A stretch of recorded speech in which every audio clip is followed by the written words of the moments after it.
Hey guys, Jeff from Smoking T-Jets here. Just got my bench cleaned up, getting ready to start another project here. You know, it's nice having the clean track and the clean bench and where you know where all your tools are and all that stuff. I love doing that. Listen, Gulf Coast Model Railroading. I know I talked about those guys before, but look under here. Look at these boxes. I got boxes and boxes of T-Jet stuff. There's some train stuff too, but box of a lady come in to Gulf Coast Model Railroading, and apparently her husband had passed on, and she was getting rid of, as she said, his junk. So they called me up, and for $35 I got these two boxes, some other stuff. So I got a ton of stuff and a bunch more cars. I've already put some of the cars in here, my grab box, and I just wanted to, I got, this thing's more than halfway full. I got a lot of work to do here, guys. So let me do this. I have no idea which one I'm going to grab. I'm closing my eyes now. Here we go. Okay, well, okay. Ooh, Camaro, what's the matter with it? Oh, I can see the back wheel. Well, he shit something there. Okay, yeah, they're shaved a little bit. All right, let's do this. I tell you what, I'll put this bugger on the bench, and we'll go from there. Let me hook up the camera and see what we can do. I mean, it looks filthy. I mean, it really does. It just looks horribly dirty right now. I mean, it really, really just ick. All right, so let's get into it. 1 second. All right, got it on the bench, and I'm just going to go ahead and take a further look at it. The only thing I'm scrutinizing, again, is the back wheel wells. They both look like they've been shaved towards the outer side of each of them. The window posts look like they're in good shape. It does have the front and back bumper. So let's just see. I don't even know about the screw post yet. Let's see what we get here. Let's see what we get. Okay, got that bugger off. And just for fun, I'm going to take the back screw post all the way out here in just a sec. I always like looking at the screw post to see if there's any cracks on the top of them as well. Hey guys, these look pretty good. These look pretty good. They do. They really look good. Liking that. Okay, here's one thing we haven't did. Let's go ahead and just test the chassis, see what we get. Let me go ahead and set that up. 1 sec. Yeah, getting ready to put on the transformer here, and hey, it works. That's always a good sign. It sounds like it slows the dog, but nevertheless, it does work. Very cool. Okay, here's what I'm thinking. I'm glad we got the chassis. We know the chassis is running, but the wheel wells, I tell you what, I'm going to wash this thing, and then I'll clean up the residuals on the wheel wells. And again, to me, it looks filthy. It looks like it hadn't ever been washed or anything like that. I'm going to go ahead and clean it up and see what it looks like.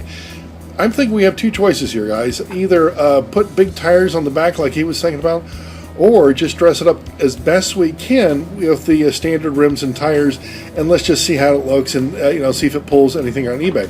Now, what's nice about this find right here is I got 20 cars, chassis, and all this track for $35. So what does this car cost me? Under $1? This car and the chassis literally under $1. So we're going to make some money on this one on eBay.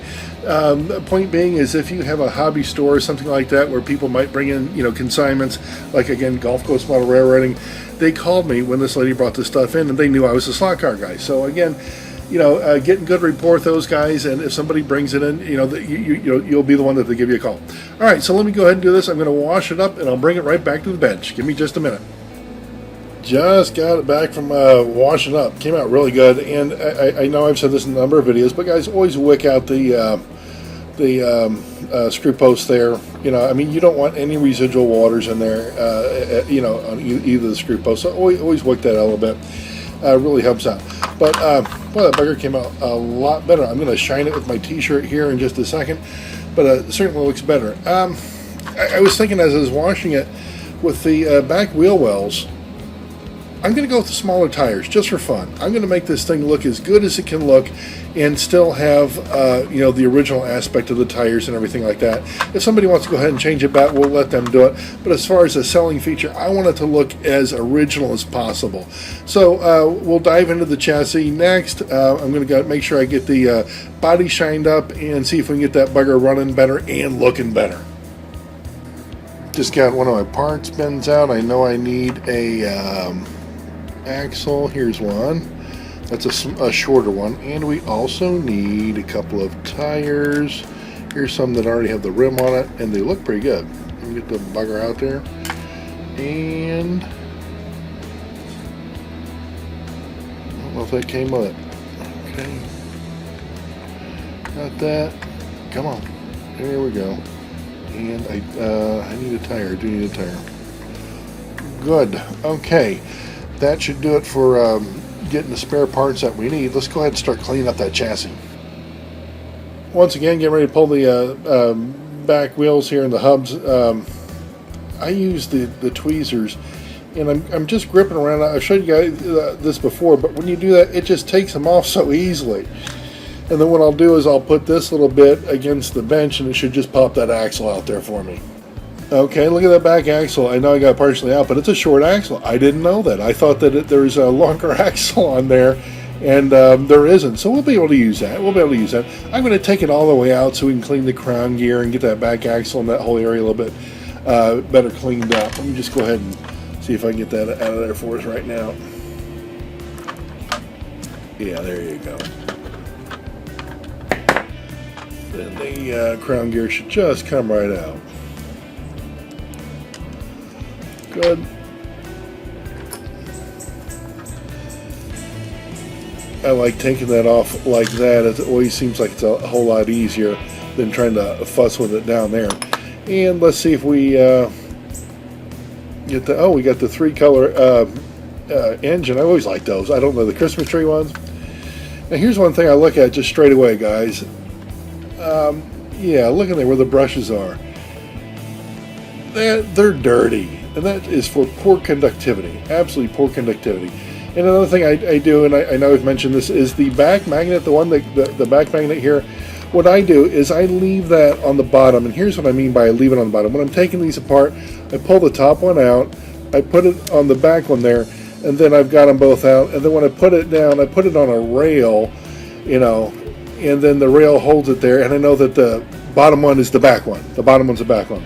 So let's just go ahead and get the rest of these, the 2 brushes out.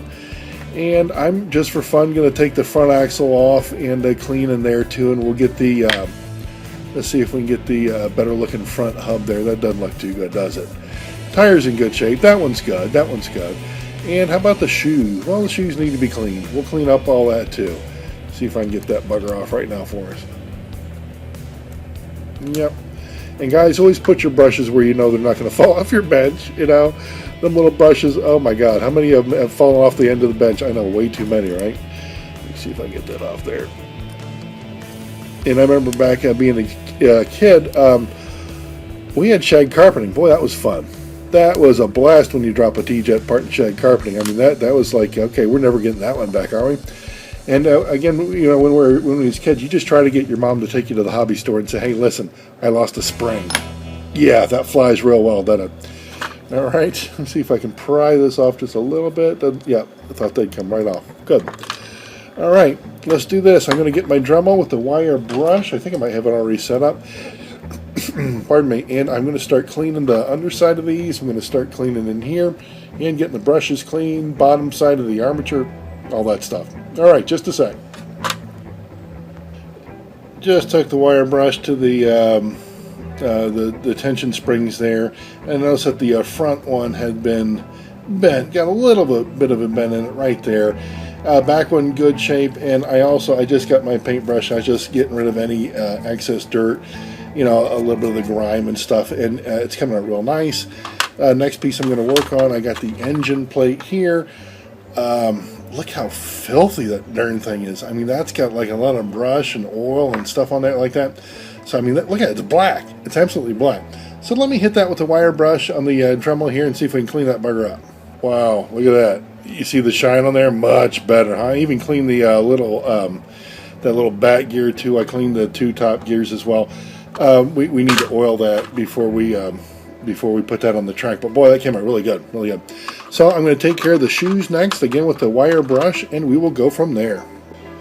Taking care of the shoes right now, and I always like to pay particular attention to get the when it's on, obviously when the Dremel's on, but I like to get right in there really good, because that's the part that touches the copper plate on the bottom there. So always, really get good, in there with the shoe. And people say, well, why do you do the other knee side? Well, oxidation doesn't sleep, guys.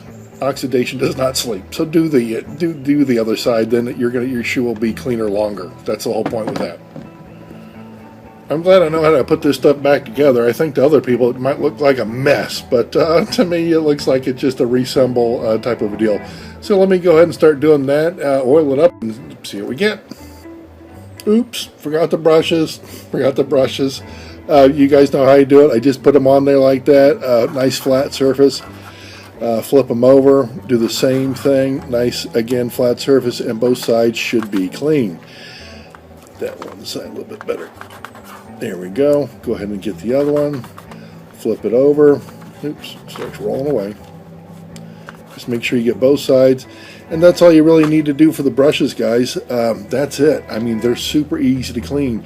And you see what came off of it, See what came off of it.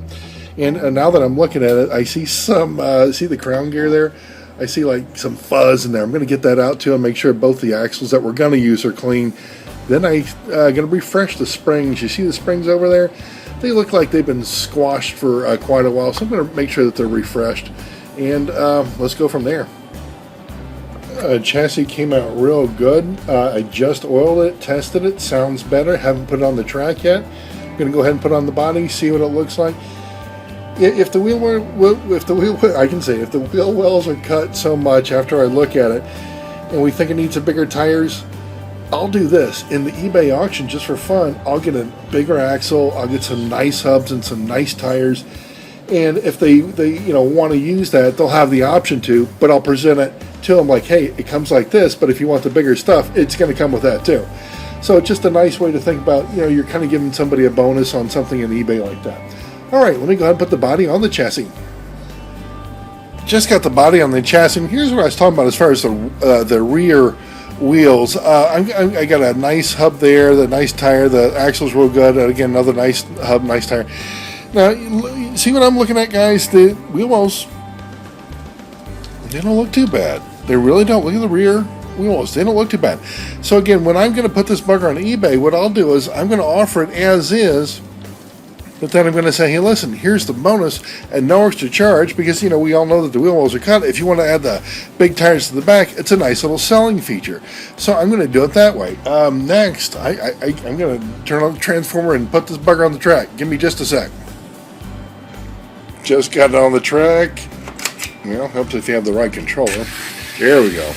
All right, oiled up, ready to go. Look at that bugger. Look at that. Look at that thing. Just like it should. Boy, that's smooth.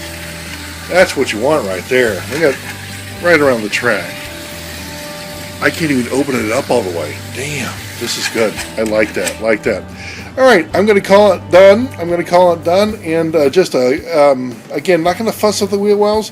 Going to sell it as is. Again, this literally had to cost me under $1, just pennies to get that, and we restored it for little to nothing, and it's going to be a big, hopefully, a big difference as far as when I sell on eBay and get some money out of it. So guys, I hope you enjoyed the video. This is Jeff from Smokin' T-Jets.